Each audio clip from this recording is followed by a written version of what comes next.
une ville en mai, ben, comme on peut le deviner grâce à la couverture, le mai c'est mai 68 et la ville c'est Nice.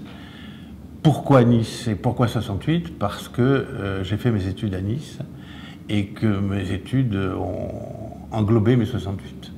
Et que par conséquent, j'ai fait partie de ces jeunes gens. Alors j'étais déjà assez de gauche, assez enragé, mais mai 68 a été quand même une formidable explosion, un mouvement qui nous a vraiment emportés, envahis, on y a cru, on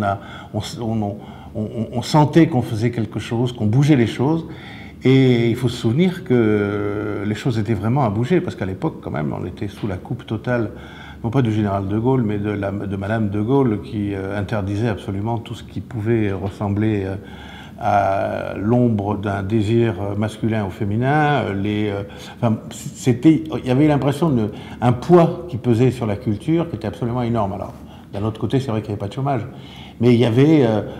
on était très serré quand je vois maintenant comment ça a explosé après. Donc j'avais envie de raconter cette histoire, mais j'avais pas envie de la raconter comme un ancien militant. J'avais pas envie de la raconter en mettant en scène un type qui est un jeune gars de 21 ans, qui me ressemblerait, et qui aurait des cheveux, et qui qui garderait la fac de Nice la nuit. Bon.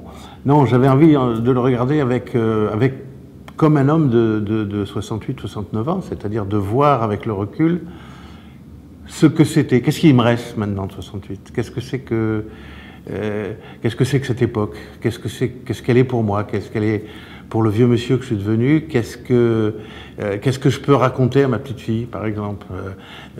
Voilà. Et donc j'ai essayé d'écrire une histoire un peu nostalgique, puisque c'est l'histoire d'un homme qui a abandonné sa femme et sa fille pour des raisons X, peu importe, c'est expliqué dans le livre, et qui revient d'Afrique 10 ans après parce que la fille a disparu. Il s'aperçoit qu'elle a disparu, mais qu'avant de disparaître, elle s'est engagée très fortement dans le mouvement étudiant.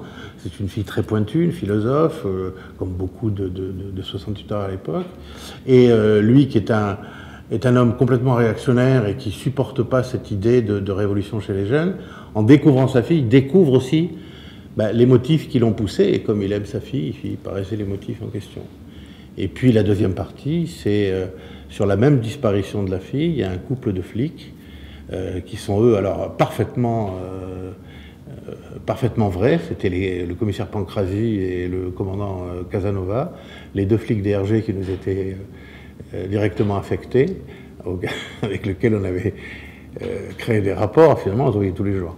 Et ils enquêtent eux aussi sur cette disparition. Ils croient au début que c'est un coup des étudiants et tout, puis ils s'aperçoivent que c'est pas vrai, qu'il y a quelque chose de beaucoup plus dur derrière, et ils découvrent, ça correspond aussi à la prise du pouvoir par Jacques Médecin à Nice, et ils découvrent que la ville, qui était une petite bourgade de province, à Nice avant, est en train de devenir vraiment une métropole un peu pourrie.